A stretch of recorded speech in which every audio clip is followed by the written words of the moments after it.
Hey guys, welcome to Taboo Historian, where history gets dark, weird, sacred, and sometimes a little unhinged. If you like your stories with stone gods, forbidden cults, cannibal feasts, and a touch of colonial madness, then you're in for a wild ride. Tonight, we begin with a story with one of the strangest, most intriguing places on Earth, Easter Island.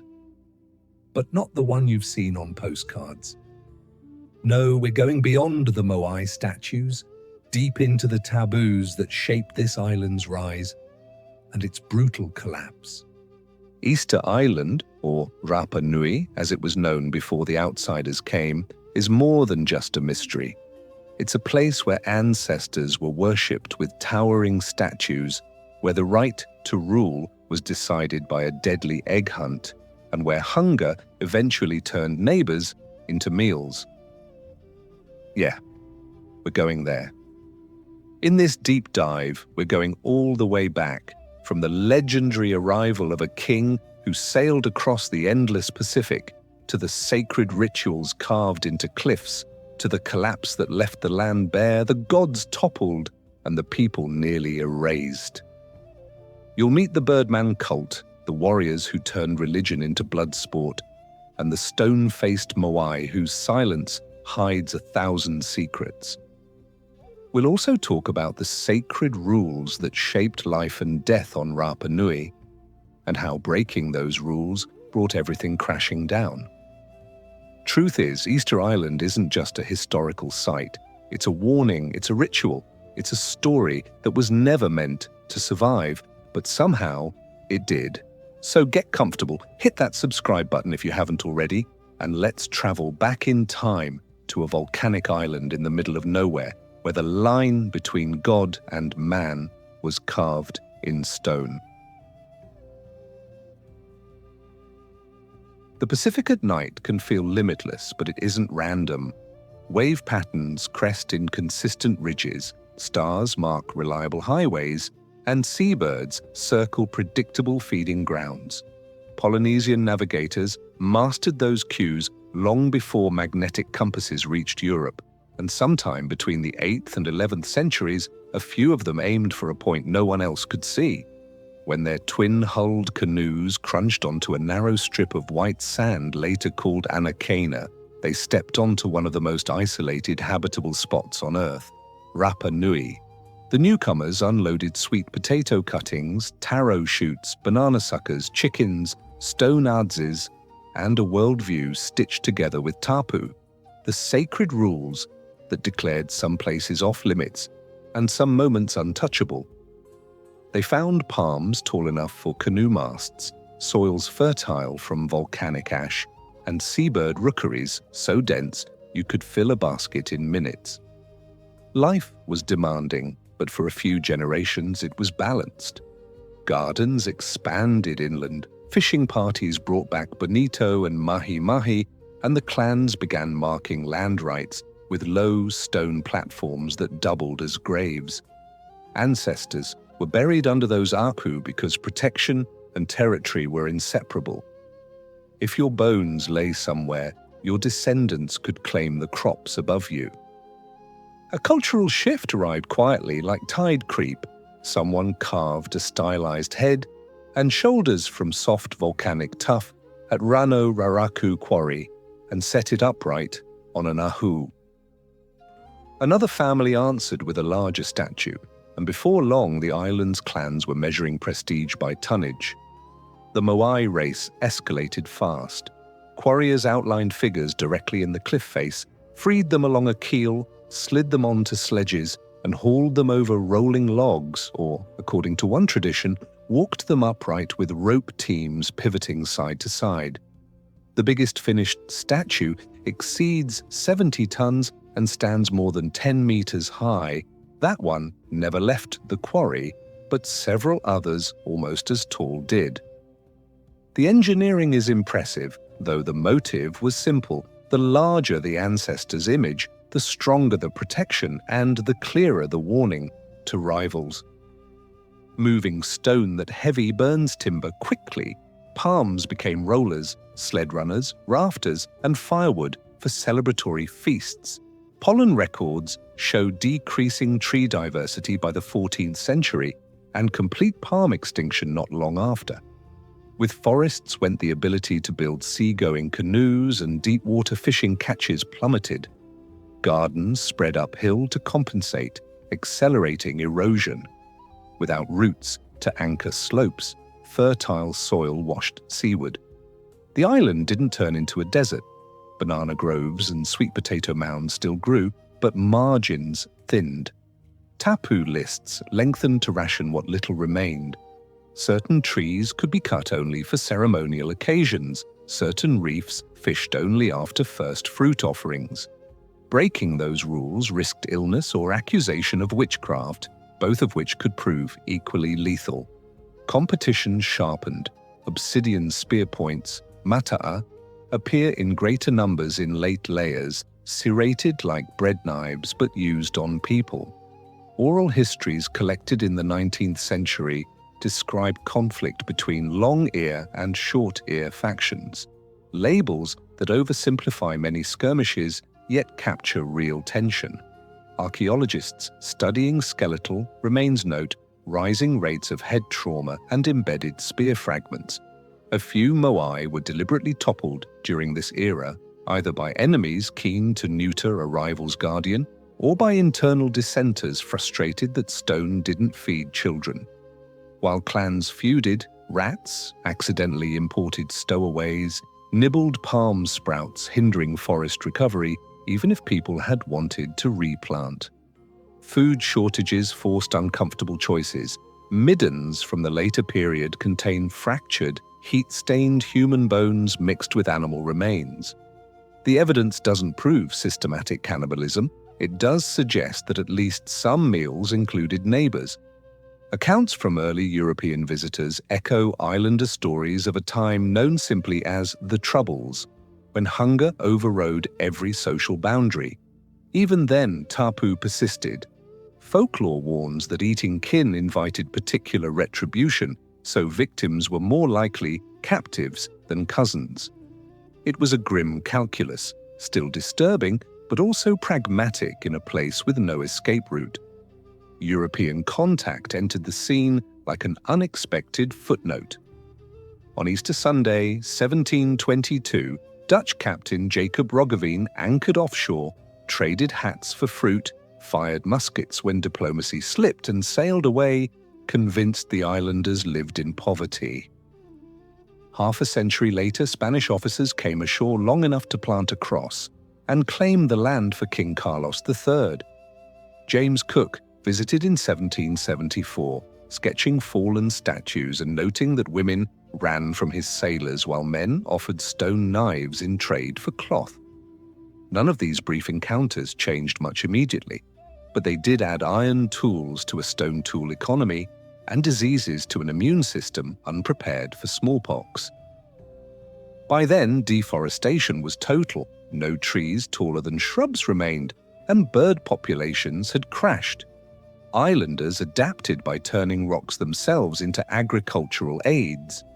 They built manavai, circular low wall gardens that trapped moisture and heat, and scattered fist-sized stones across fields to reduce evaporation. Sweet potato yield stabilized, but labor demands rose. Clan leaders could still mobilize work parties, yet those parties now patched erosion scars instead of erecting giants. Moai carving dwindled. Statues half-finished at Rano Raraku were left attached to bedrock, tools abandoned mid-stroke as if the crew accepted defeat in silence.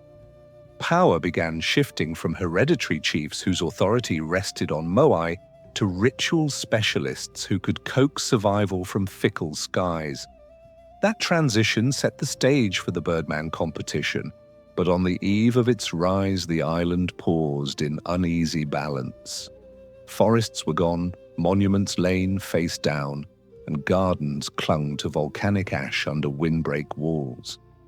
The people who had crossed an ocean repeatedly crossed former clan lines to marry, trade, and sometimes fight. They still sang genealogy chants naming distant Hiva. They still believed ancestors watched, although now the statues faced the ground instead of the horizon. Against odds, they maintained a sense of order, held together by tapu that evolved faster than the environment could unravel them. Archaeology leaves one last image of this phase. A coastal platform where toppled moai lie like chess pieces after a hurried match, their red stone top knots rolled aside, eye sockets empty because coral inlays were pried out for reuse. Behind the platform, gardens stretch inland beneath a sky bare of tall silhouettes, and a single basalt spear point rests near the throat of a skeleton buried in haste. It isn't apocalypse. It's a society pressed to its limit, improvising daily, unwilling to quit, even when the old certainties turned to myths. The ocean still laps the tide pools, seabirds still wheel overhead, and somewhere on the cliff, an elder recites stories of the first landing. The islanders listen, measuring the space between past glory and present need, and wonder what new rule or ritual might hold their world together tomorrow. The first sign that power was migrating from fallen statues to living hands was a new ritual that gathered every clan on the island's southwest rim. The site was Orongo, a windswept saddle between ocean cliffs and the freshwater crater of Rano Kau. Low, oval houses of stacked basalt hugged the ground so tightly that anyone taller than a child had to crawl through the entry. From above, they looked like a field of dark tortoises clinging to the slope, their stone shells anchored against gale-force gusts. Inside, elders recited genealogy, young runners fidgeted, and chiefs weighed how much prestige they could gamble on an annual race that now decided almost everything that mattered. Each spring, nesting sooty terns returned to the offshore islet of Motu Nui.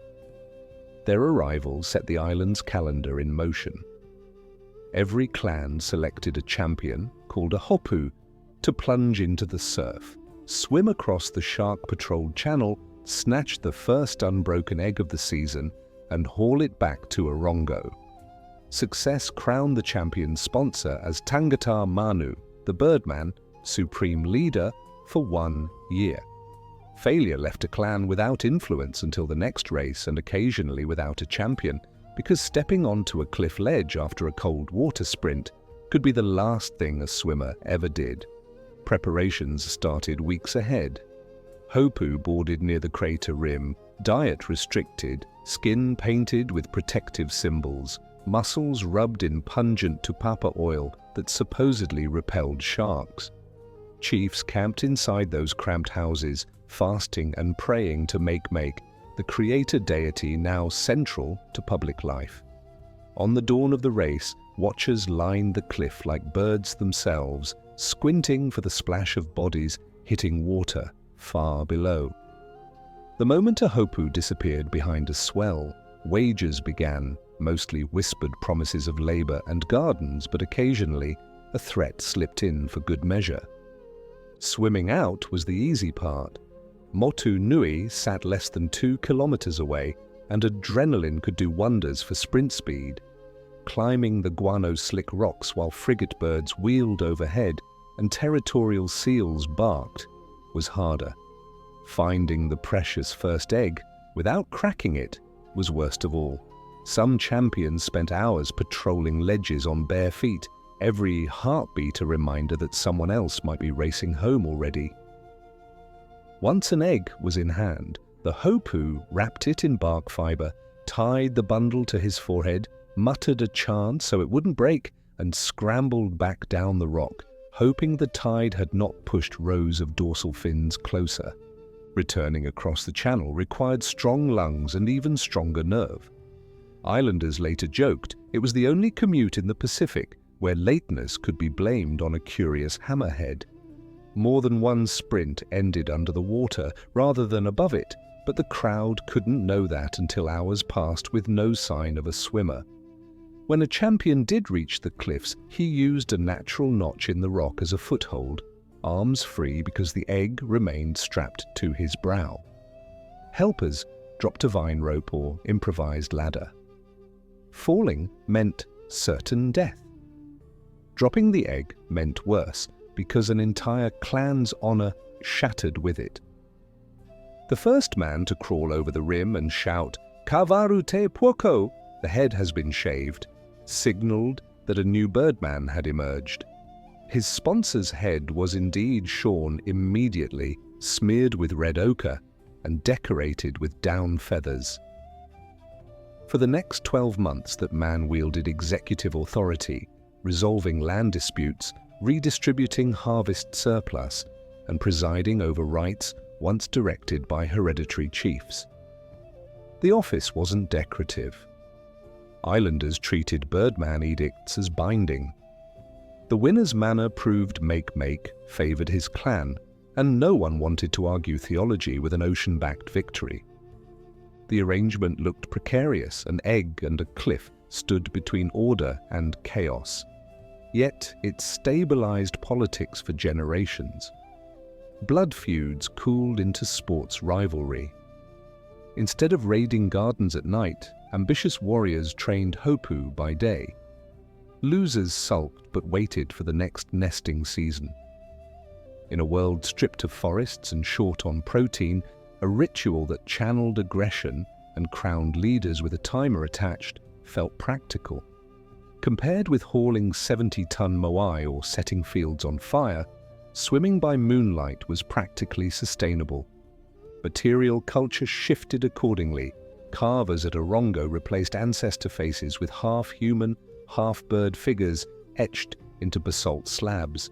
Thousands of these petroglyphs still scar the cliff tops, elongated beaks, round eyes, bent knees ready to spring. Some stones portray Make-Make's face, wide mouth, staring eyes, surrounded by eggs that look suspiciously like comic speech bubbles. Visitors sometimes assume the art is playful, missing that every groove once carried pigment and power. During festivals, the whole flank of Rano Cow would have flashed with painted red, white, and yellow figures, a billboard visible to anyone approaching by sea. Archaeologists date the cult's rise to around the 16th century, soon after pollen charts show absolute palm extinction. Cause and effect is logical if not provable. When old resources dried up, old authority did too. Chiefs tied to Moai could no longer promise prosperity. Spiritual entrepreneurs offered a new bargain: win the egg, win the year. The landscape even assisted recruitment. Rano Cow Crater collected the island's largest freshwater lake, a contingency reservoir that kept ritual headquarters green while coastal gardens browned. Chiefs eager to escape drought had reason to move ceremonies uphill. Visitors from Europe arrived mid-ritual evolution. Dutch sailors in 1722 observed cliff-edge settlements, but misunderstood their purpose, describing houses built like ovens and speculating they served as tombs. Spanish explorers climbed Rano Cow 4 decades later, gasped at the view, and planted a wooden cross nobody bothered to guard. James Cook reached the island in 1774 during an egg season, but missed the actual race. His naturalists sketched petroglyphs and wrote that the inhabitants were poor wretches, an assessment that said more about European yardsticks than local ingenuity.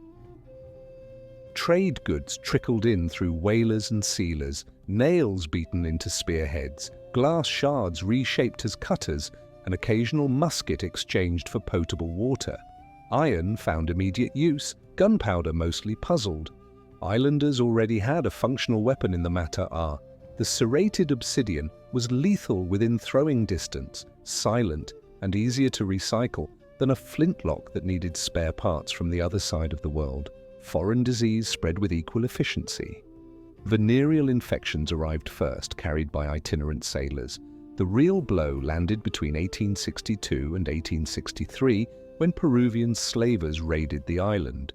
Crews seized roughly 1,500 people, close to half the population, and crammed them into holds bound for guano mines. Protests from European missionaries and the Chilean government forced Lima to repatriate a few survivors, who in turn brought smallpox home. The epidemic killed hundreds, collapsing the demographic base that supported elaborate festivals. No eggs could keep disease at bay, and make gave no explanation.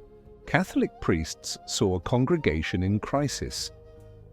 Father Eugène Hérode landed in 1864 and began preaching salvation in exchange for abandoning pagan practices. Converts burned their reed houses at Orongo, smashed some Birdman idols, and replaced cliff-top chants with hymns. The last verifiable race likely happened in the late 1860s.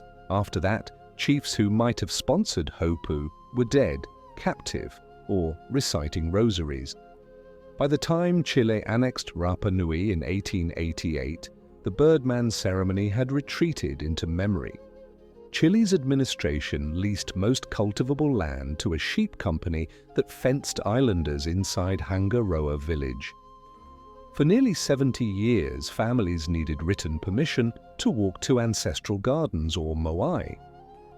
The ritual center at Orongo became grazing ground punctuated by collapsing houses, yet stories persisted, told in low voices when government overseers were out of earshot. Children learned how an egg once balanced power, how chiefs shaved their heads in honor of a swift swimmer, how the ocean tested courage before conferring authority. When Norwegian explorer Thor Heyerdahl organized digs in the 1950s, elderly guides led his team up Rano Kau, pointing out house foundations buried under turf. Some wept when petroglyphs they remembered brightly painted now lay dull and eroded. The excavation recovered basalt roofing slabs, remnants of reed sleeping mats, and dots of red ochre ground so fine it still stained fingertips. Heyerdahl took measurements, snapped photographs, and wrote monographs. Islanders took something else, official confirmation that their grandparents' legends described a physical place, not invented nostalgia. In 1975, the Chilean administration, under pressure to develop tourism, funded restoration of Orongo. Workers rebuilt stone walls, relaid sod roofs, and cleared scrub so visitors could admire cliff engravings. Anthropologists asked local artisans to demonstrate body painting designs. Elders corrected them. This line curls counterclockwise. That dot marks clan identity. Feathers belong only on the victor. Pride flickered.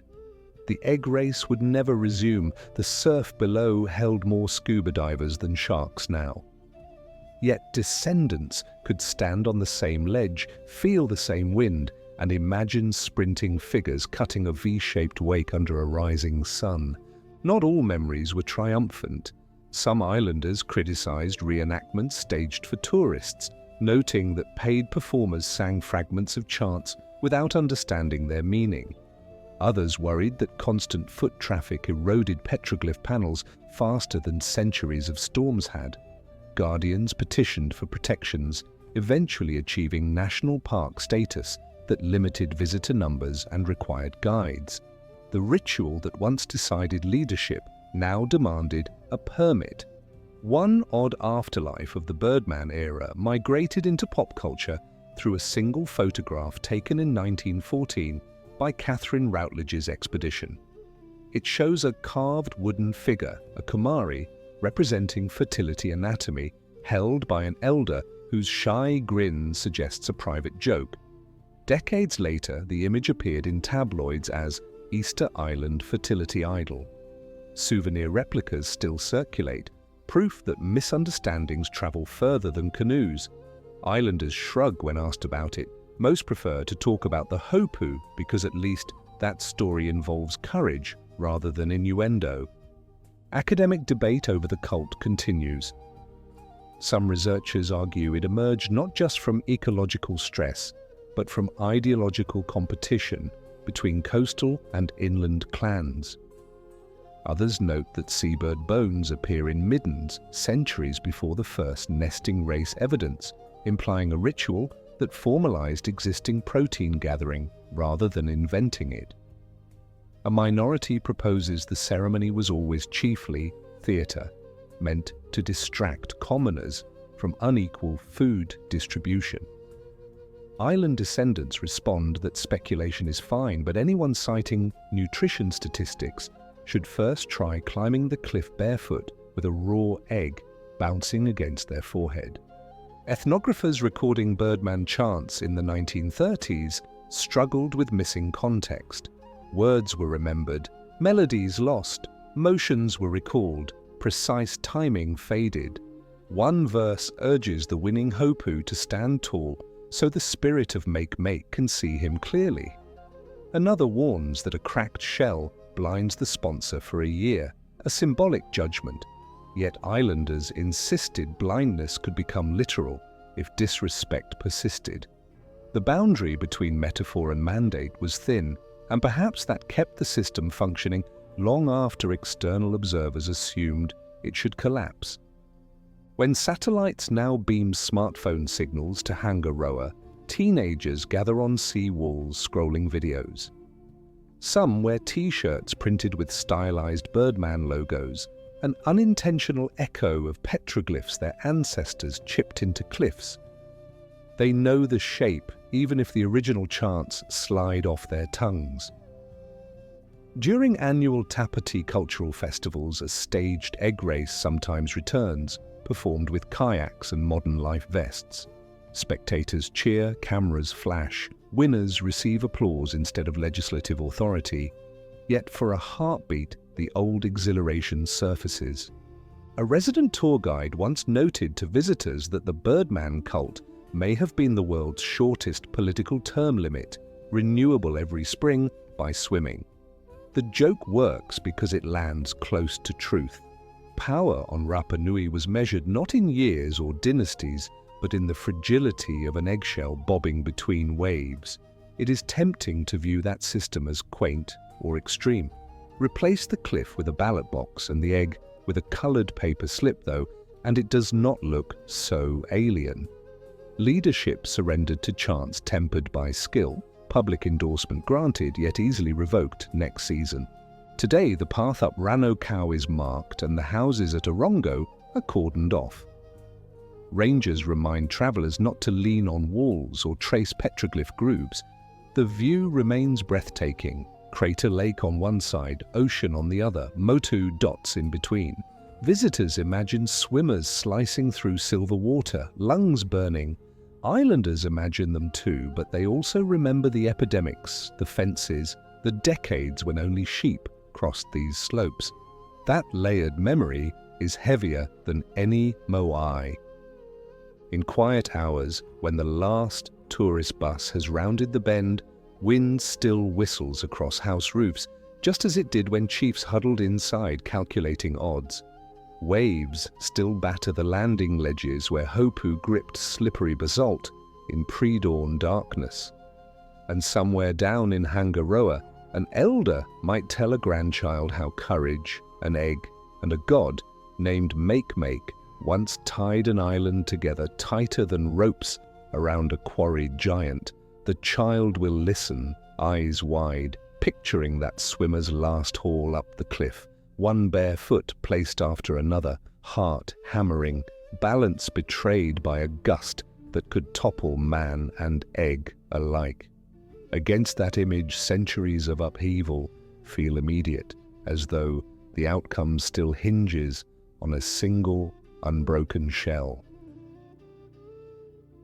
When Chile's navy posted a small garrison on Rapa Nui in 1892, the officers found themselves caretakers of a sheep ranch more than a military outpost.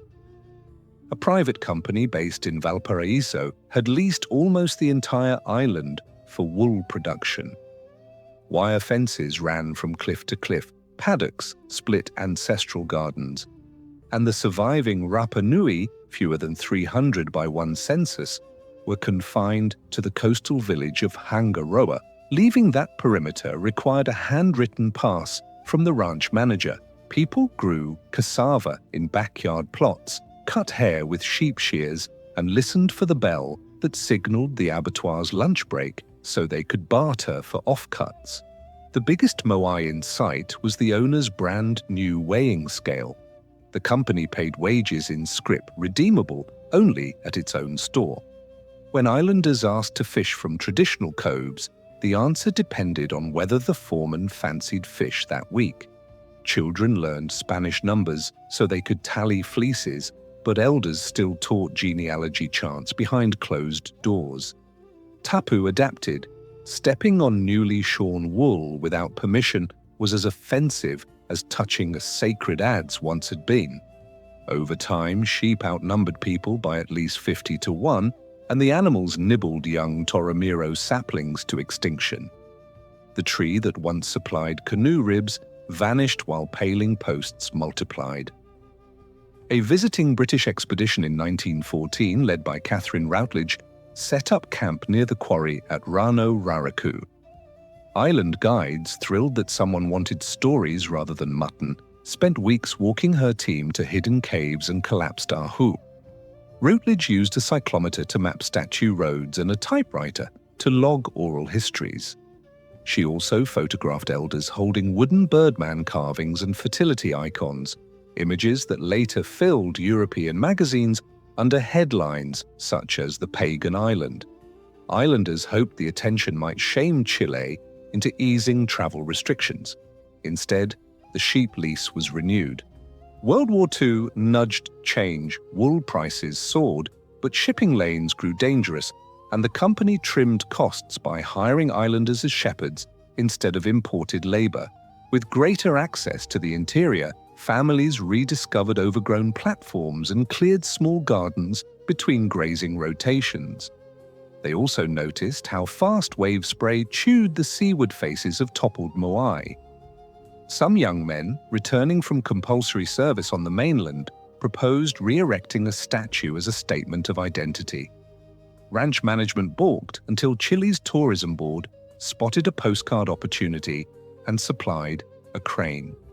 Thor Heyerdahl arrived in 1955 with cameras, digging permits, and a raft's worth of fame. His crew raised a 7-meter moai at Rano Raraku using jacks, ropes, and much shouting. Local volunteers served as laborers and informal supervisors, reminding Norwegians which knots actually held. The restoration drew international headlines that mentioned Rapa Nui almost as often as Heyerdahl himself. Yet the islanders' daily reality, barbed wire, scrip wages, travel passes, barely figured in the narrative. When journalists pressed about living conditions, officials pointed to the shiny upright statue and changed the subject. Political winds shifted on the mainland. After a brief but noisy campaign by Rapa Nui activists and sympathetic Chilean academics, the government ended the sheep lease in 1953 but replaced it with naval administration that kept the pass system. Discontent sharpened. In 1964, a young woodcarver named Alfonso Rapu led a protest demanding citizenship, land title, and the right to sail beyond 3 nautical miles without a permit. Protesters raised Chilean flags upside down and occupied the ranch manager's office. The Navy sent a gunboat, negotiations followed, promises were made, then delayed, then partially honored. Island residents finally received full Chilean citizenship in 1966, 78 years after annexation. Freer movement brought new dilemmas. Tour companies proposed hotels, dive charters, and airstrips long enough for Boeing jets. Some elders welcomed jobs, others muttered that drilling coral runway footings beside an ahu invited disaster. Construction crews unearthed graves and engineers redirected a freshwater spring to fill swimming pools. When an imported bulldozer dented a Moai torso during roadworks, the operator learned what tapu meant in the 20th century. Silence at community meetings and nobody willing to sell him bread. Wider exposure also fueled repatriation claims. A marble-floored gallery in London displayed Hoa Hakananaya, a basalt statue removed aboard HMS Topaz in 1868. Tourists pressed selfies against the glass. On Rapa Nui, children learned to pronounce the statue's name before they could spell Santiago.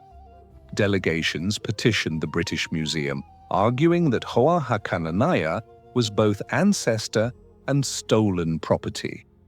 Curators countered that the figure was global heritage. Islanders asked why global heritage required a ticket queue and a gift shop. Negotiations continue, punctuated by social media campaigns that feature the statue wearing a digitally added boarding pass.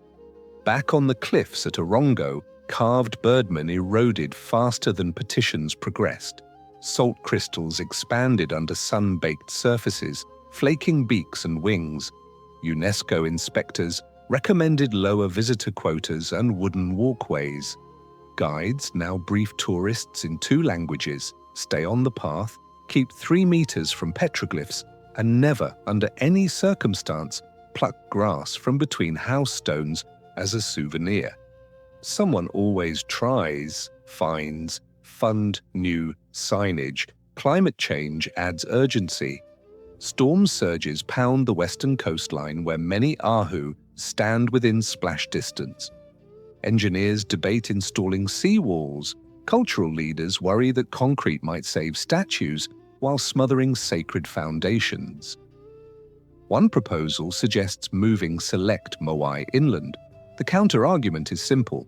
Ancestors chose those spots. Uprooting them repeats colonial displacement. Meanwhile, tides keep rising, leaving rust streaks on platforms where seawater reaches iron rebar, inserted during earlier restorations. Tourism money buys school computers, clinic upgrades, and salaries for rangers who grew up herding sheep.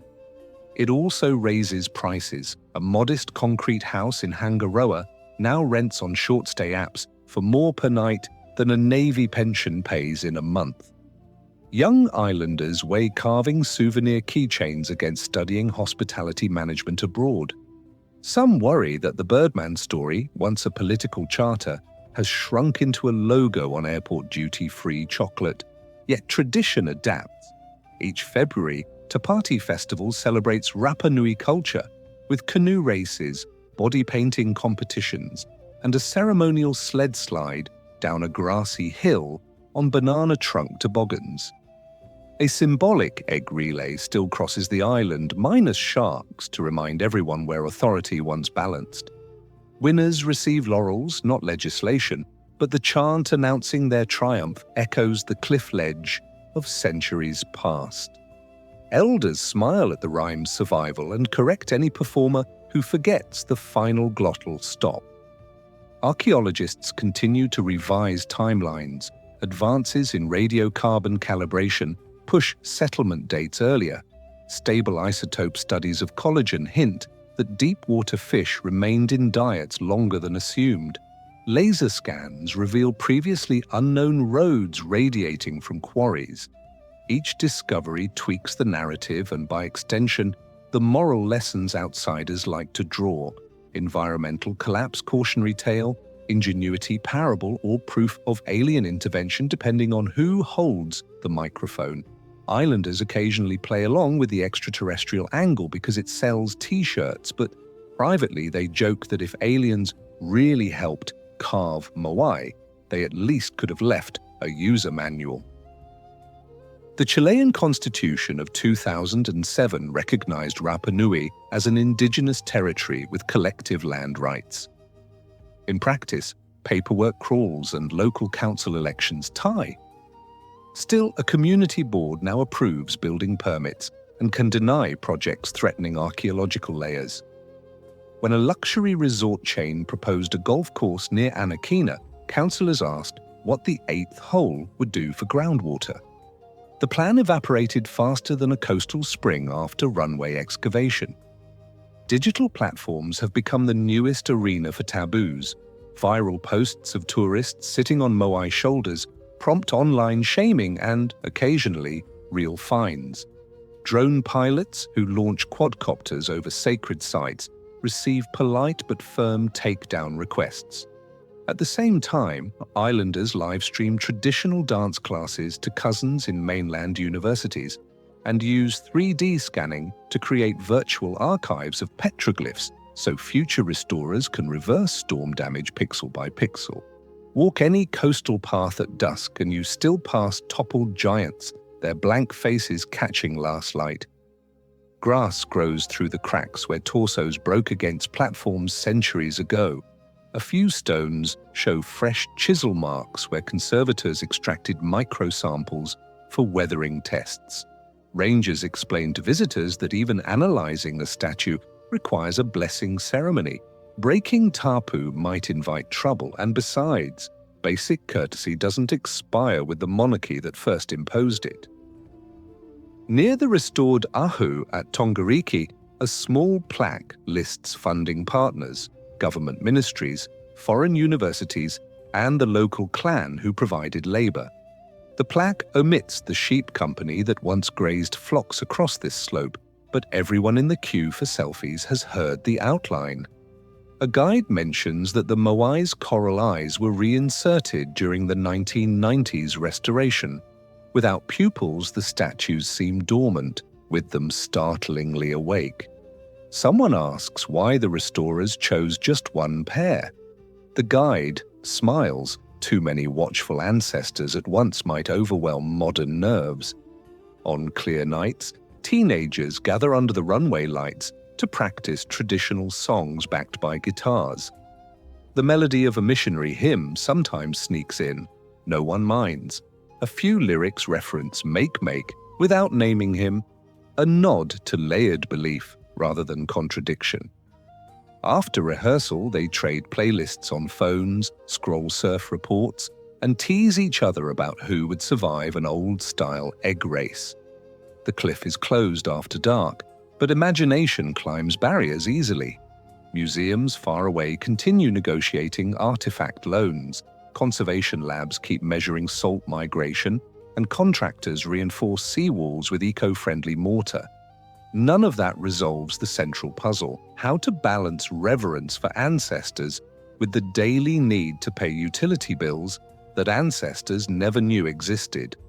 The answer shifts year by year, as flexible as flax rope once was during statue transport. Tapu now covers intellectual property, drone flight paths, even the angle of a selfie stick. The shape changes, the function persists. A historian visiting from Santiago remarked that Rapa Nui's past is a series of resets: forest loss, clan wars, Birdman ascendancy, missionary suppression, naval rule, tourism, climate threats. An islander listening replied that resets are not failures, they are breaths. The conversation paused while both nodded at a line of Moai silhouetted against an orange horizon. Stone can outlast lots of arguments, but it cannot explain itself. That task remains with the living, who wrest meaning from silence and decide which stories to hand forward. After the historian's notebook closed, waves kept scoring the reef, and wind kept whistling through empty eye sockets. Somewhere beyond the surf, sooty terns wheeled above Motu Nui, just as they did when a swimmer's splash once signaled hope, or at least a chance for another year's grace. The egg no longer crowns a king, yet its memory keeps the edge of the cliff alive in every mind that retells the race. The past does not sleep on Rapa Nui. It keeps watch, as vigilant as any ancestor carved in stone, reminding newcomers and descendants alike that rules, old or new, are easy to recite until the ocean tests whether they float. Flights now arrive from Santiago twice a day, but the roar of jet engines drowns out only part of the island's older soundtrack. After the wheels touch down, passengers step onto concrete poured across what used to be a taro patch and feel a breeze that can still sling salt from the reef straight into a camera lens. Most newcomers head first for the lone terminal, then spill into vans hired by hotels whose names borrow freely from the vocabulary of stone: Moai Suites, Ahu Lodge, Spirit of Make. On the drive into Hangaroa, they pass the fenced boundary of the airport and just beyond it, grazing fields where remnants of the last wool boom mingle with young citrus orchards planted by families keen to hedge against tourism swings. A guide explains that sheep once outnumbered people 50-1. Someone asks if any tapu forbid taking wool as a souvenir. The guide smiles and says, The only real taboo these days is ignoring the customs declaration on the way home. Tourism is now the island's main employer, but the numbers do not always add up as neatly as glossy brochures suggest. In a good year, about 120,000 visitors arrive, 400 for every resident, bringing jobs as drivers, cooks, rangers, dancers, dive instructors, drone spotters, and part-time storytellers. A poor season can drop arrivals by half, as happened after a global pandemic grounded planes for 18 months. During those months, the airfield sat quiet, and the village rediscovered how silent nights sound when souvenir shops keep their shutters down.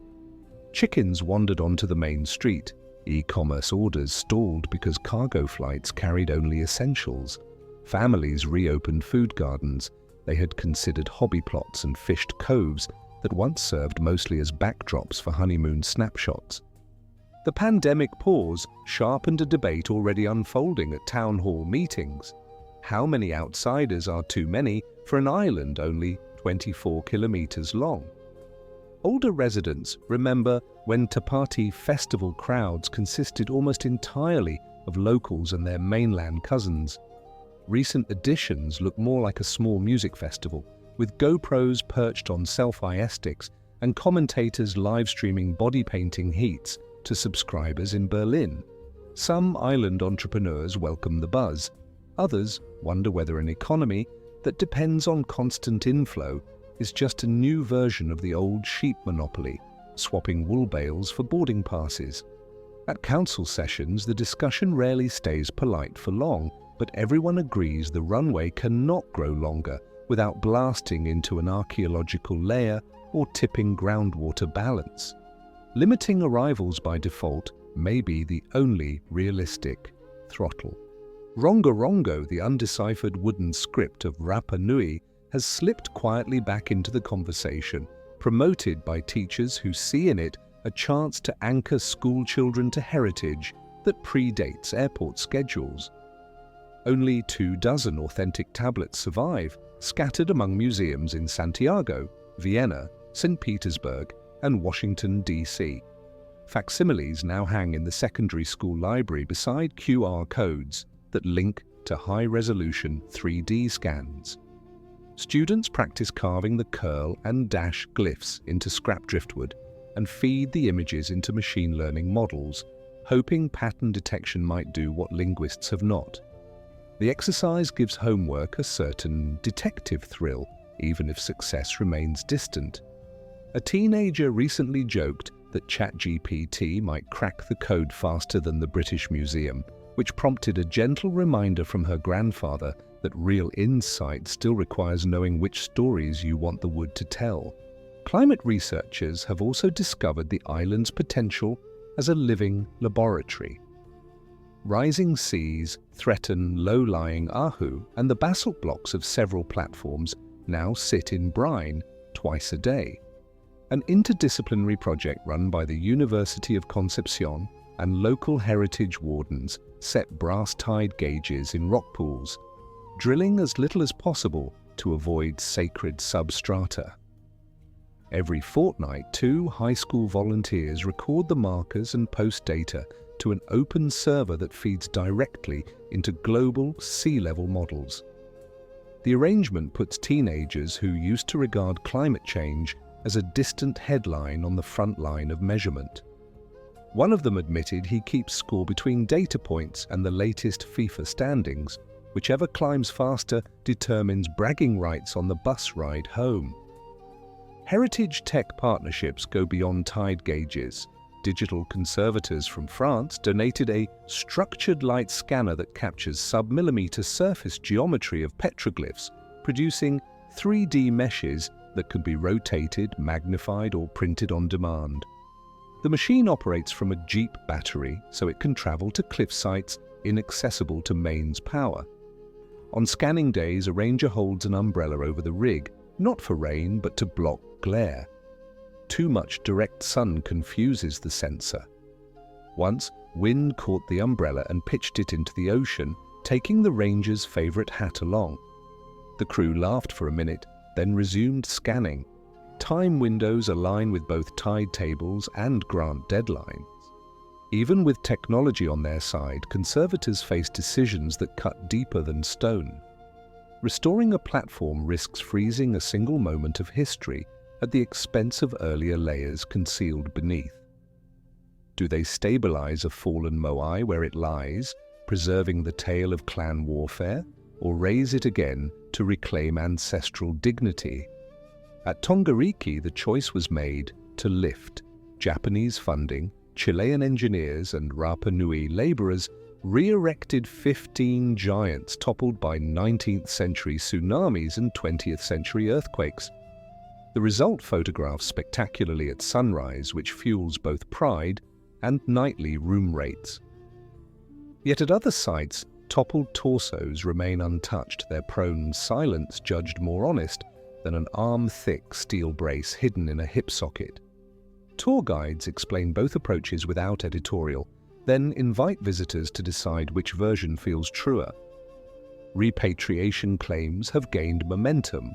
Hua Hakananaiha remains in London, but diplomatic channels now include Zoom sessions where island spokespeople sit in a community hall decorated with woven mats, while curators appear on screen flanked by the statue and a politely expectant press office. Islanders point out that shipping a 7-ton ancestor across hemispheres for a ceremonial homecoming would cost less than maintaining temperature control in a Victorian gallery for a single year. The museum counters with conservation expertise and global audiences. Negotiators floated a rotating loan.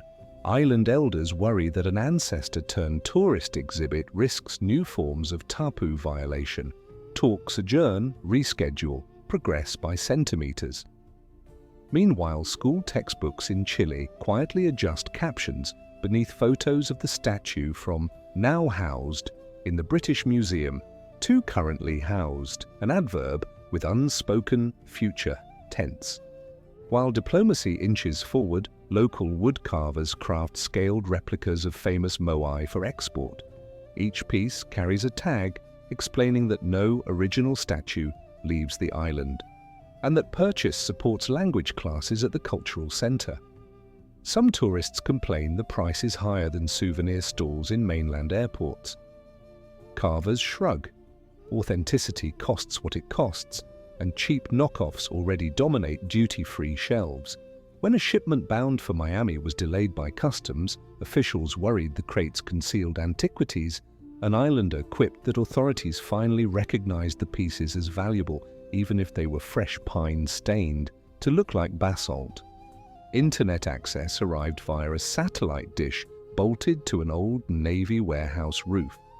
Connectivity has been a double-edged door. It brings Netflix and remote university courses, but also overnight controversies.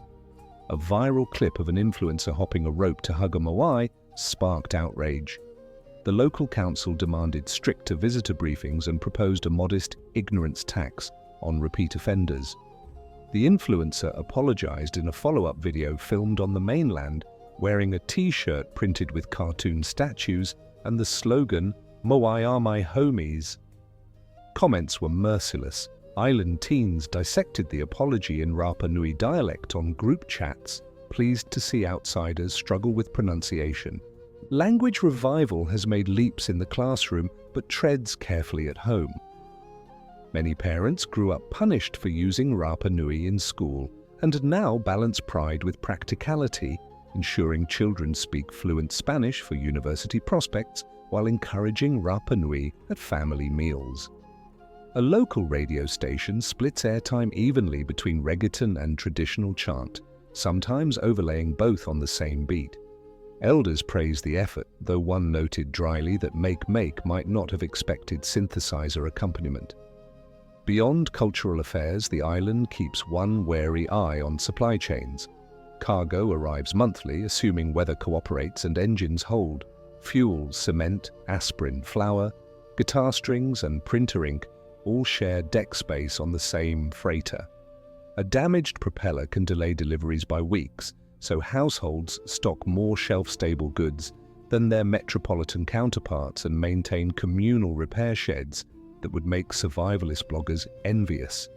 When a power plant generator failed in midsummer heat, spare parts had to be 3D printed in Santiago and flown in strapped to a passenger seat. Until then, diesel rationing dimmed streetlights after midnight, revealing a sky ablaze with stars rarely visible in energy-saturated cities. Some residents joked that the outage proved celestial navigation still mattered. Others grumbled that cold showers at 6 a.m. felt less romantic. Despite logistical fragility, Rapa Nui's per capita solar installations rank among Chile's highest. Roof-mounted panels feed battery banks that keep Wi-Fi routers humming during blackouts, and power chest freezers stacked with reef fish. The government subsidized the first wave of panels, but replacements now come from community funds, topped up by a small eco-levy on hotel stays. Visitors pay the fee with mild surprise. Locals see it as insurance against tanker delays. When cloudy weeks cut solar yield, managers at the microgrid tech schools first, ensuring classes stay lit even if cafes must switch off espresso machines by lunch. Academic conferences occasionally rotate to the island, combining archaeology sessions with field excursions. One such meeting included a workshop on intangible heritage and living taboo. Papers analyzed everything from drone mapping ethics to intellectual property claims over traditional tattoo designs. An island spokeswoman closed the conference with a reminder that scholarly frameworks matter less to residents than bus schedules and hardware store inventories. She ended by inviting attendees to the evening's Umu feast, where lessons about intangible heritage would be served alongside pork, taro, and sweet potato. No PowerPoint required. Political engagement has also matured. The local council now live streams debates, complete with simultaneous translation subtitles, so mainland viewers grasp the rapid code switching between Spanish and Rapa Nui. Land use plans must pass community referendum, and a recent blueprint limiting hotel heights to 2 stories cleared the threshold by 8 votes. Developers warned the cap would stifle growth. Voters countered that unrestricted skylines had never solved island problems. One councillor observed that if ancestors could drag 70-ton statues without a single warehouse, the modern economy could probably survive with fewer penthouses. Isolation occasionally produces dark humor.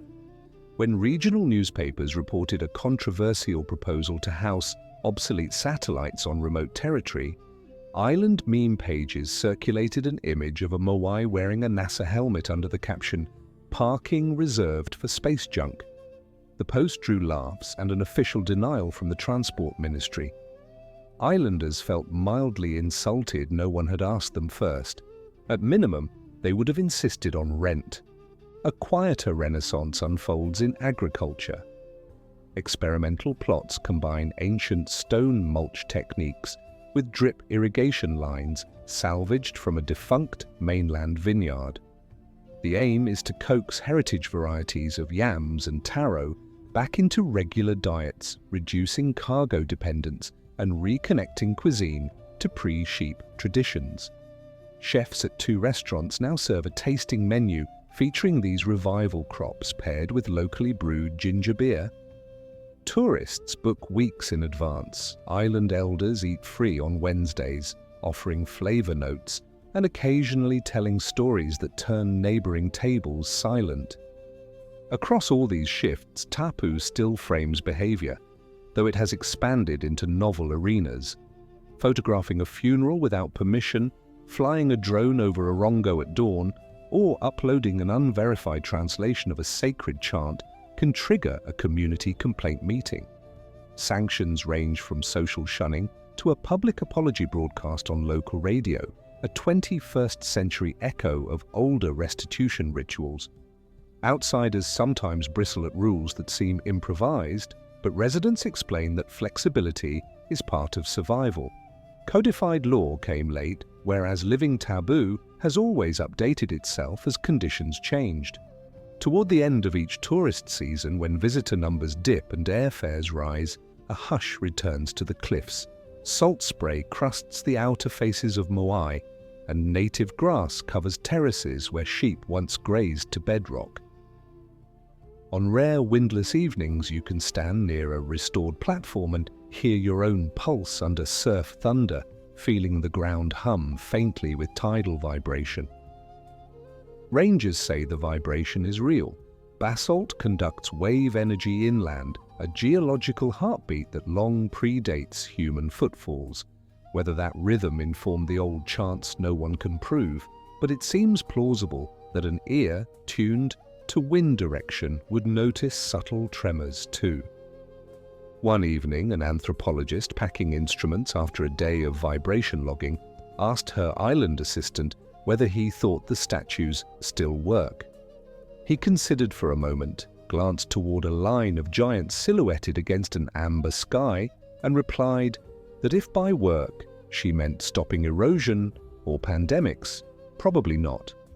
If she meant reminding people to keep paying attention, absolutely.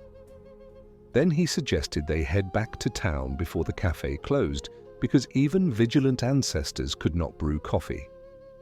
On the drive, headlights swept over roadside boulders that once formed part of a supply trail from the quarry. A century of sheep hooves and truck tires had rounded their edges, but they still marked an ancestral logistics route, proof that infrastructure problems are never entirely new.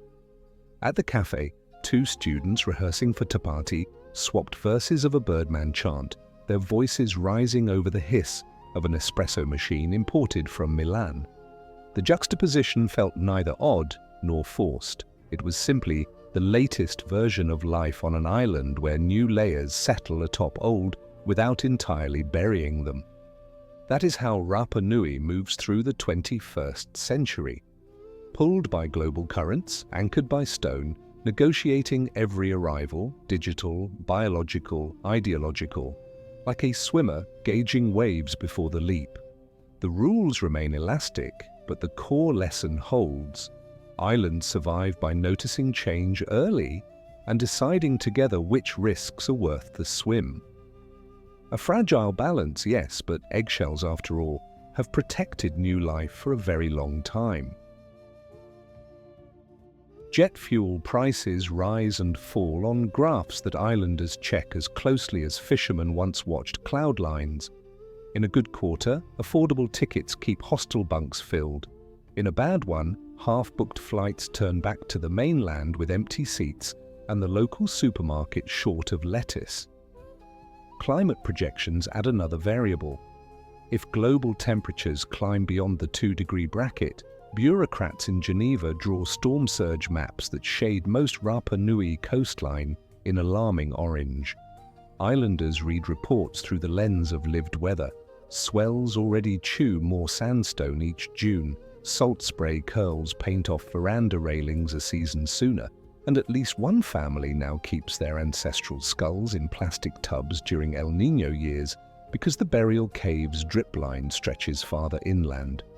Insurance, an abstract concept when Moai were toppled by rival clans, has become a household debate. Chilean underwriters classify the island as high exposure, limited access, so home policies cost more than in Valparaiso. A few families pool risk the old-fashioned way, handwritten agreements that whoever's roof lifts first in a cyclone will find neighbors hammering it back down the next morning. When a mid-latitude storm splintered the wharf crane, the metal shop welded new arms from decommissioned mast sections, and volunteers winched the boom into place before the supply freighter's return. The mechanic in charge shrugged at a journalist's question about preparedness, saying coastal life always meant fixing things faster than salt could break them. Conservation crews faced the same race. Ahu platforms nearest to wave reach now host plastic tubs of crushed coral and hydrated lime, ingredients for emergency mortar patches. During king tides, teams wade out at dawn, scrape vegetation from joint lines, and butter cracks before the sun bakes moisture away.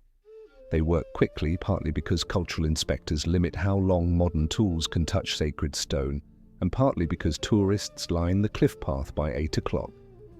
Rangers rope off a work zone, explain what triage masonry looks like, and field queries about whether the island might simply relocate the Moai inland.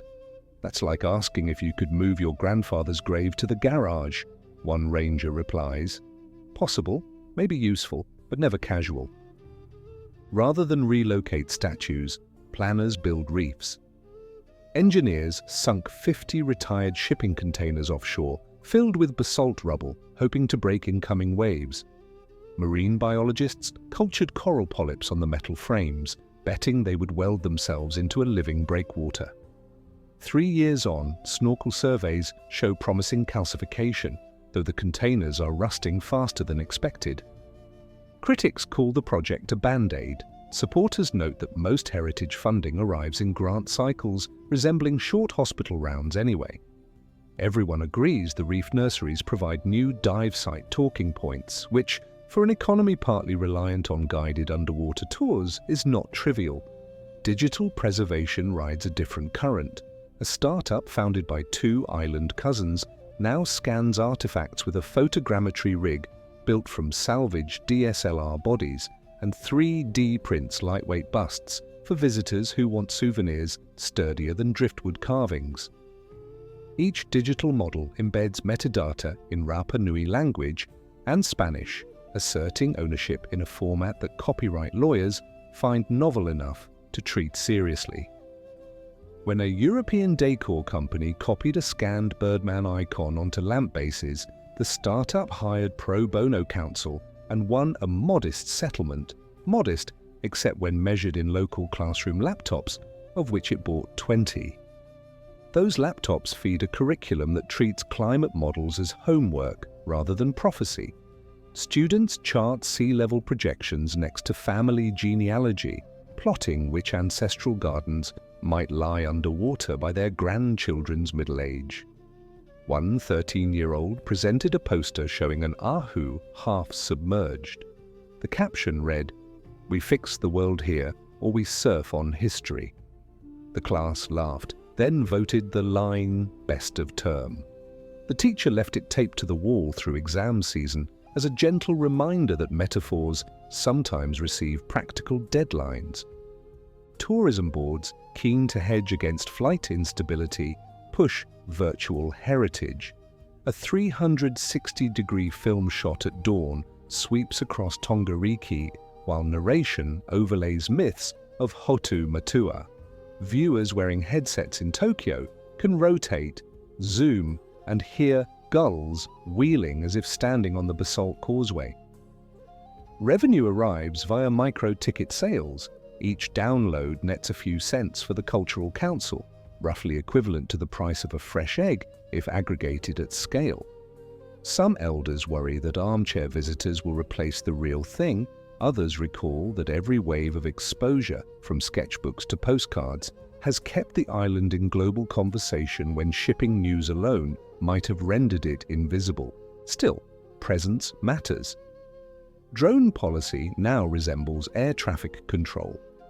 Operators must apply for permits that include GPS flight paths and landing zones away from nesting seabirds. Violators risk confiscation and a formal apology ceremony where equipment is returned only after the offender repeats guidelines allowed in both Rapa Nui and Spanish. The bilingual recitation is part deterrent, part civic language lesson. So far, the system works. TikTok clips now end with the hashtag Permiso Hecho to signal bragging rights about having followed protocol.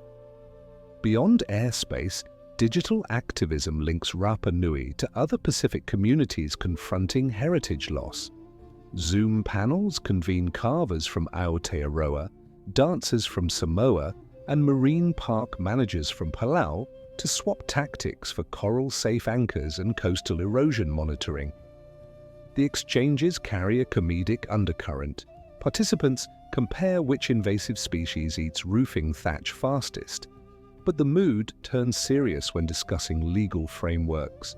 A delegate from Kiribati, facing national-scale displacement, asked how an island preserves spirit when forced to relocate entirely. Rapa Nui's representative answered by flipping the question. Identity travels in people, not rock, though rock tells stories worth hauling if muscles and budgets allow. Local politics adapts in parallel. A referendum capped arrivals at 150,000 per year, enforceable through digital visas that require visitors to pre-book accommodation and upload proof of return flights. The measure squeaked by with 52% approval after heated debate about revenue versus resilience. Hotels argue the cap limits revenue for seawall projects. Fishermen counter that fragile reefs feed islanders first, tourists second. The first year under quotas saw lines at immigration, but shorter queues at archaeological sites, and wastewater readings in Hangaroa Lagoon improved by a measurable margin. Data brings its own kind of persuasion. Renewable energy targets offer more immediate payoffs. The microgrid now sources 45% of its electricity from solar and 3% from onshore wind. During a summer heatwave, diesel reserves dipped dangerously low, yet the lights stayed on thanks to battery arrays repurposed from retired electric cars shipped in as scrap. High school students monitor grid dashboards and send weekly optimization suggestions to engineers, sometimes adjusting inverter algorithms on the fly. One tweak shaved 2% off diesel draw by staggering hotel laundry cycles. The hotel managers barely noticed. The students printed the graph for a science fair exhibit titled "How We Outsmarted Laundry." Climate adaptation shapes cultural rituals too. Tapati's banana trunk sled race, once a carefree spectacle, now requires replanting triple the number of trunks harvested, tracked by QR-tagged saplings in a nursery behind the council hall. Race champions earn bragging rights and an afternoon planting their replacements, cheered by the same crowd that watched them skid downhill minutes earlier. Spectators call it the quickest karma on the island, a lesson sliding directly into stewardship. Even funeral customs adjust. Older generations preferred cliffside burials, but coastal erosion makes long-term stability uncertain. Families increasingly choose earth burials inland, carving miniature Moai gravestones from locally quarried tuff. The shift keeps ancestral presence visible even as waves reshape shorelines. A local mason notes orders have doubled in a decade. He saves leftover chips to fill potholes, saying ancestors might as well smooth tomorrow's journeys. The island's story also travels through research papers, documentaries, and of course, social feeds. A viral infographic framing Rapa Nui as the canary in the climate coal mine annoys some residents who feel reduced to mascot status. They respond with their own graphic. A Moai wearing a life jacket above the caption, "We're not sinking yet, but we are watching." The post gathers tens of thousands of shares, flipping the narrative into one of agency rather than helplessness. Control over narrative extends to classroom pedagogy. History units once focused on deforestation and collapse have broadened to highlight technological adaptation. Stone mulch gardens, windbreak crescents, modern solar battery hybrids. Field trips pair visits to toppled Moai with active conservation labs, reinforcing continuity rather than tragedy. A teacher summarizes the shift. "We were labeled a cautionary tale, we decided to tell the sequel." Repatriation negotiations inch forward. A delegation to London proposes a time-share arrangement, loan periods alternating between the British Museum and an on-island climate-controlled gallery financed jointly. The museum asks about seismic risk. Island engineers present designs with shock absorbers salvaged from decommissioned mining equipment tested on tremor rigs at the University of Chile. Politely, they note that London floods too, and no one turned that into grounds for shipping Big Ben to New Zealand. Technology offers new leverage. The same team that scans artifacts for 3D models demonstrates a holographic projection of Hoa Hakananaya rendered at full scale inside the community hall. Elders circle the glowing form, debating whether a light-based ancestor counts as presence or parody. One quietly observes that if the projection teaches diaspora children a chant their parents forgot, the ghost is doing meaningful work. The remark tempers skepticism. Symbolism can be practical. Quiet initiatives carry weight beneath headlines. A women's cooperative cultivates dye plants once used for body painting, selling natural pigments to textile artists. Revenues fund scholarships for environmental science degrees, building homegrown expertise that might one day replace visiting consultants. When a cyclone used to knock out telecom towers, troubleshooting fell to mainland technicians flown in days later. Now, 2 island graduates handle most repairs before the arrival gate opens. Occasionally, the global stage comes to them. An international climate summit sends a media crew to film local adaptation projects. The presenter rehearses a somber stand-up beside a surf-sprayed platform. Midway, a teenager skates by in a Birdman logo hoodie, laughs and shouts that the presenter missed the better angle. The clip airs unedited, drawing comments about youthful resilience overshadowing tragedy tropes. Islanders share it widely, pleased that spontaneity slipped past a script heavy on extinction rhetoric. Meanwhile, research into Rongorongo receives a jolt from artificial intelligence. A collaborative project feeds high-resolution tablet scans into pattern recognition software, cross-referencing glyph sequences with Polynesian linguistic databases. Early outputs suggest recurring markers for genealogical listings, weather observations, perhaps lunar phases. Scholars urge caution, but the Cultural Council releases a statement celebrating the prospect of reading ancestors' own words, not just interpreting their architecture. Overnight, a crowdfunding page raises enough to scan 2 more tablets held in Brussels. All these strands, reef nurseries, digital scans, language apps, power grid graphs, intertwine under the same constraint that shaped the first voyager's decisions: limited space surrounded by limitless water. The island can't build expressways or sprawl suburbs, so every project faces triage. A proposal for an eco-retreat promising carbon-negative luxury collapses when planners calculate grey water impacts on fragile aquifers. The developer withdraws, citing regulatory hurdles. Residents cheer, noting that hotels already outnumber freshwater springs. Yet compromise remains possible. A small boutique resort agrees to bury rainwater harvest cisterns under parking lots, plant roof gardens of native sedges, and fund public chargers that tourists share with electric bike renters. The first season opens at 60% capacity, modest by mainland standards, but guests post rave reviews about rooms powered by the same sun they photographed setting behind Moai silhouettes. Economic models shift slower than clouds, but momentum builds. Sea, stone, silicon, these elements define modern Rapa Nui as tangibly as palm forests once did. Climate risk tightens deadlines, heritage protection guides priorities, and digital tools stretch reach far beyond the horizon those first navigators overcame. At night, when generator hum fades and battery inverters pulse in quiet cycles, household lights flicker against basalt walls that have known older forms of firelight. Winds still comb the uplands, carrying scents of eucalyptus planted by forestry surveys and the salty musk that drew seabirds long before humans sang their first tapu. In those hours, the island feels much as it must have 5 centuries ago: small, self-contained, and listening closely for shifts in the rhythms that govern survival. People here do not claim to have solved the balance.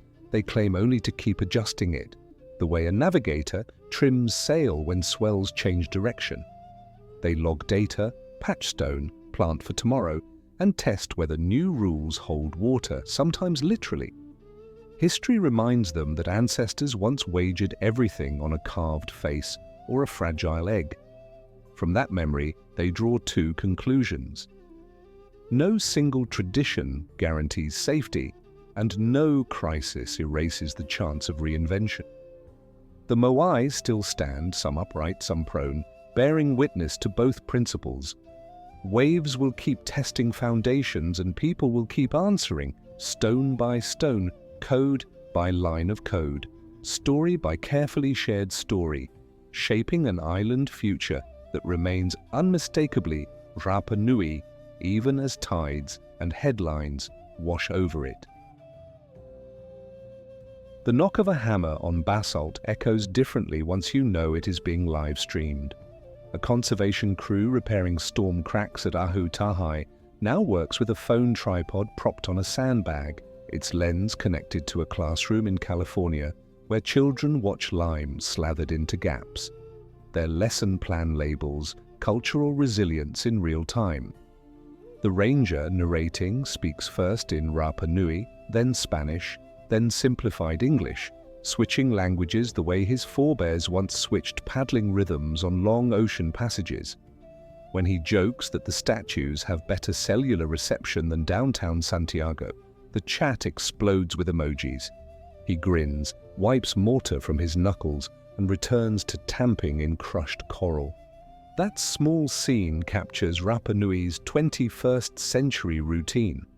Every act is local and immediately global. A drone photo of a sunrise ceremony will spin around the world before breakfast. A decision about seawall height draws polite emails from UNESCO, gruffer notes from the finance ministry, and at least one sarcastic meme from high schoolers who think consultants underestimate wave angles. Islanders accept the attention because they have learned how quickly silence can erase a story. When you live on rock that colonial clerks once described as devoid of fruits, you cultivate signal the way earlier generations cultivated sweet potatoes, methodically, with stakes marking rows and watchful eyes for blight. Signal is not only digital. On evenings when cruise ships anchor beyond the reef, ukuleles and guitars thread old chant motifs through reggae beats at cafes lit by LED bulbs and kerosene lamps alike.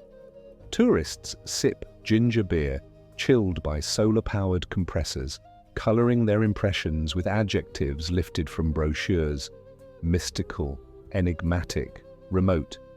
Few realize they are listening to lyrics drafted last month on group chats, referencing QR-tagged banana trunks and the latest town council vote on groundwater fees. The songs fold centuries into verses: forest loss, Birdman races, sheep fences, runway asphalt, coral nurseries, then serve them up at 90 beats per minute. Visitors sway politely, island teens nod, counting off rhythms that hint at insider punchlines outsiders never catch. Meanwhile, the passenger limit system enforced through e-visas settles into accepted fact. Airlines adjust schedules, boutique hotels pivot to longer stays to make each booking count. Souvenir shops switch from volume to value, carving fewer but finer replicas. One woodworker explains to a reporter that when weekly arrivals halved, his workload merely spread. Fewer trinkets, more custom pieces shipped after a remote fitting session over video call. The statue waits, he says, tapping a half-finished Moai bust. If the client waits too, that is respect, not delay.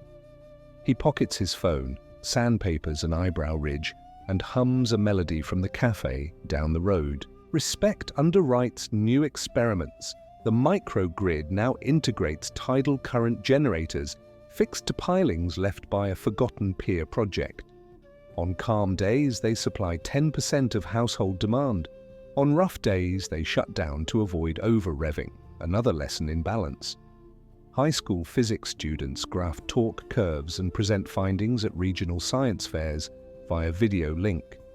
Judges ask why the project isn't scaled nationwide. The students answer that mainland fjords have different salinity, different currents, different tapu equivalents spelled out in Chilean maritime law. Sometimes they add, resilience is knowing when not to copy-paste.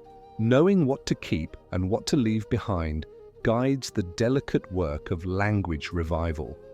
Rapa Nui is no longer banned in classrooms, but neither is it guaranteed? A mobile app built by island coders mixes flashcard quizzes with augmented reality overlays. Point your phone at a moai, see its anatomical terms in dialect, then tap to hear correct intonation.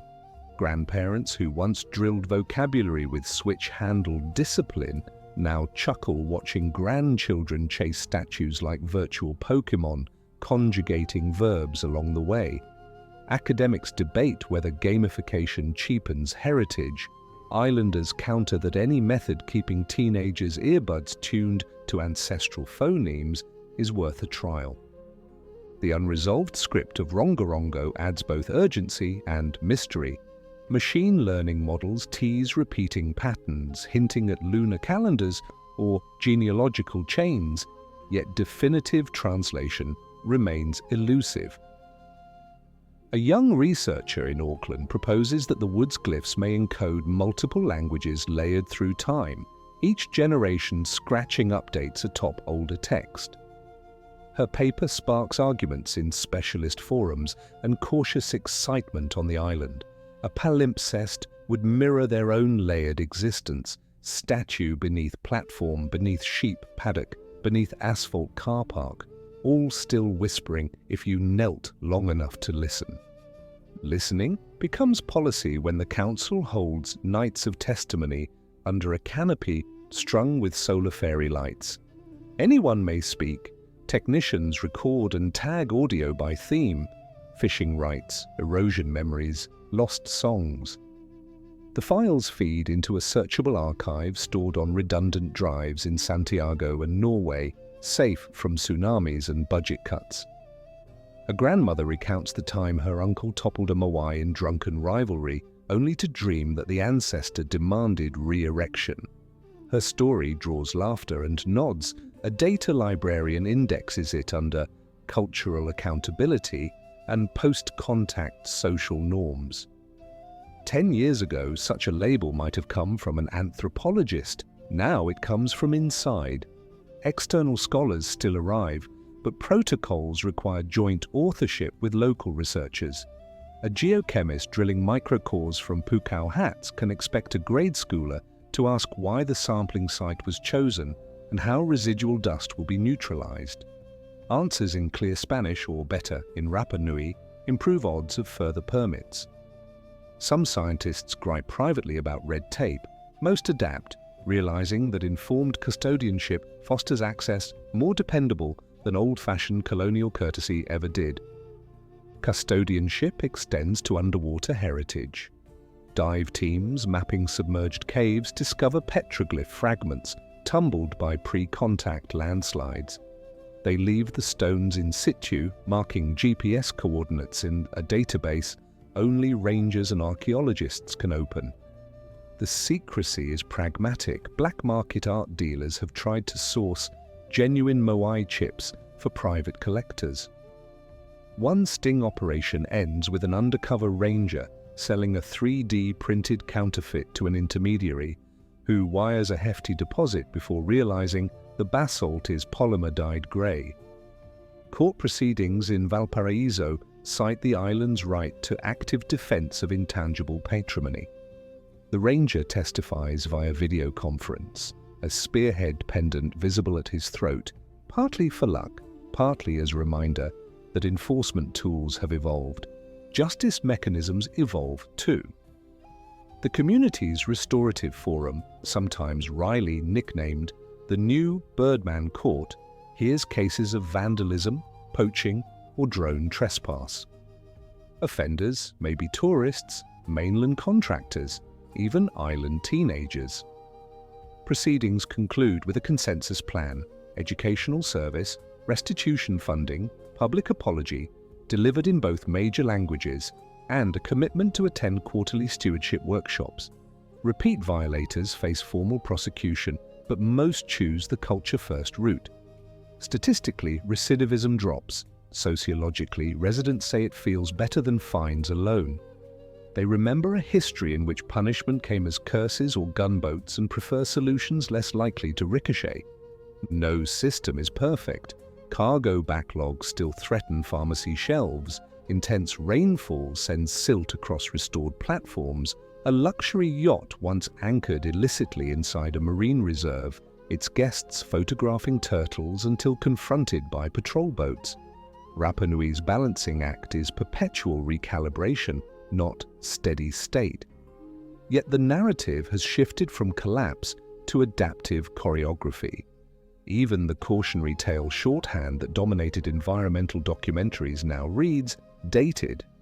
Producers pitching doom scripts meet fact-checkers armed with solar uptime charts and reef nursery footage.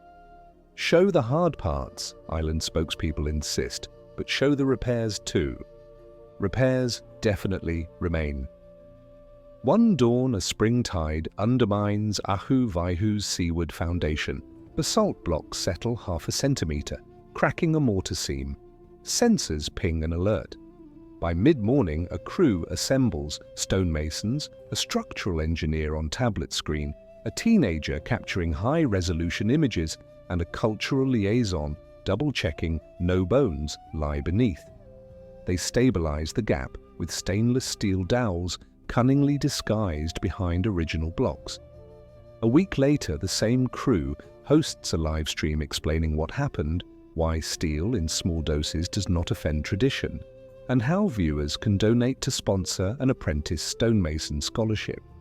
Donations cover half the tuition within 48 hours, some from ex-tourists, some from diaspora families in Sydney and Queens.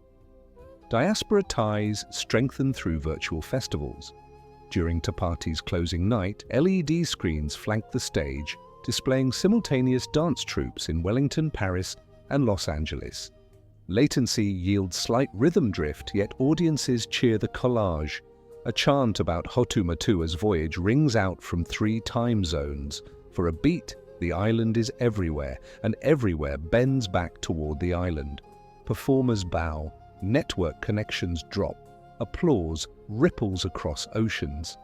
Later, a local columnist writes that the performance proved ancestors can Skype if bandwidth allows. Amid all these cables and carbon offsets, some moments retain the hush of older centuries. Stand at Rano Raraku Quarry after closing time, research badges grant late access, and you hear wind comb tall grass around half-carved giants still fused to bedrock. Shadows lengthen up the slopes where workers once chipped through sunset, racing quotas set by ambitious chiefs. Today, the only movement is dusk light, sliding over torsos like slow water. For a minute, the modern bustle, visa quotas, tide gauges, influencer faux pas, feels thin beside the depths of time carved here. Then a voice crackles over walkie-talkie, a ranger reminding everyone gates lock at 7. History resumes its negotiated pace. Negotiation even shapes climate diplomacy. When Chile hosts international meetings, it now invites Rapa Nui delegates alongside mainland officials. The islanders present adaptation case studies, insisting small territories need seat counts proportionate not to GDP, but to the cultural value of what stands to be lost. Their slide deck features before and after drone footage of reef nurseries, graphs of diesel displacement by tidal turbines, and photos of schoolchildren tagging saplings for banana sled replacement. A delegate from a Caribbean nation nods vigorously. A Scandinavian ambassador tweets that the session puts practical backbone under resilience rhetoric. The tweet gains traction, budgets follow hashtags more readily than memos.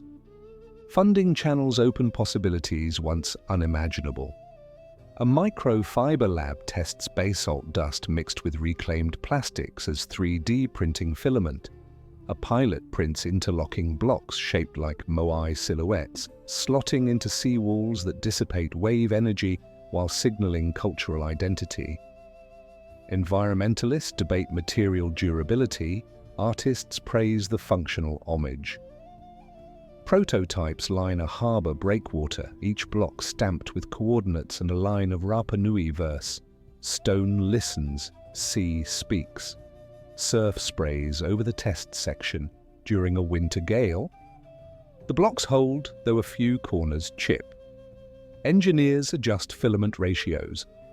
Poets say imperfections prove conversation between ocean and craft. Conversations reach far indeed. A VR documentary featuring island volunteers inside NASA's climate simulation dome depicts future coastlines under successive emission scenarios. In the highest warming run, water laps at statues' knees. Asked afterward if the scene felt despairing, one volunteer answers that seeing the worst drives action better than ignoring it. Her counterpart adds, "We are used to imagining catastrophe. What we practice now is imagining prevention." The clip circulates in classrooms worldwide, sparking essay prompts. One teacher writes to thank the speakers. They reply with a small joke about homework quotas and send aerial photos of tide gauge stations as extra credit fodder. Extra credit matters when every story competes for attention. The island that once slipped under imperial radar can now nudge global debates simply by posting tide chart screenshots annotated with emoji. Yet influence demands care. Missteps could turn heritage into gimmick or activism into noise. The Cultural Council therefore hosts monthly ethics of amplification workshops, where social media coordinators, elders, and student reps weigh outreach ideas.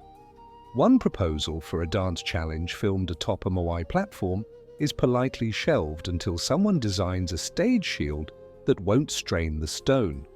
Regulation by consensus takes longer, but generally leaves fewer regrets. Regrets linger mostly in museums and personal archives, stories truncated by disease, carvings carried off in frigate holds, old men who died before sharing final verses. The island cannot retrieve every lost line, but it can refuse to lose more. Archiving teams prioritize elders over artifacts, recording lullabies, fishing jokes, spell recitations, never intended for strangers. Access protocols guard sensitive material. Not every chant belongs on YouTube. The guiding principle: stewardship, not storage. Data without context is just another unsorted midden. Context, fortunately, multiplies when invited. Mainland Chileans once saw the island as exotic outpost.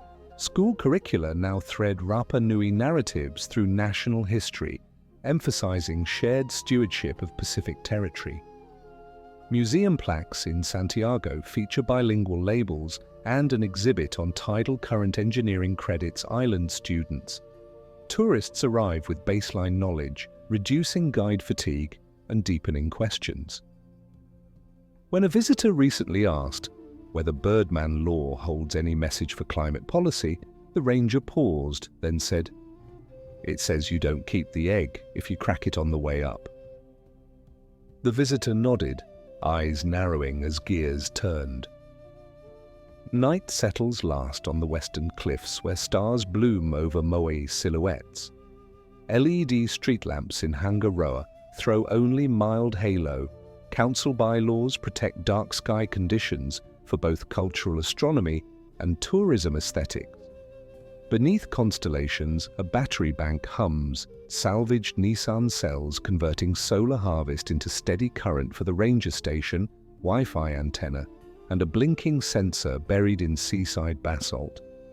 The sensor logs wave impacts, its data packet queue ready to update a server 5,000 kilometers away.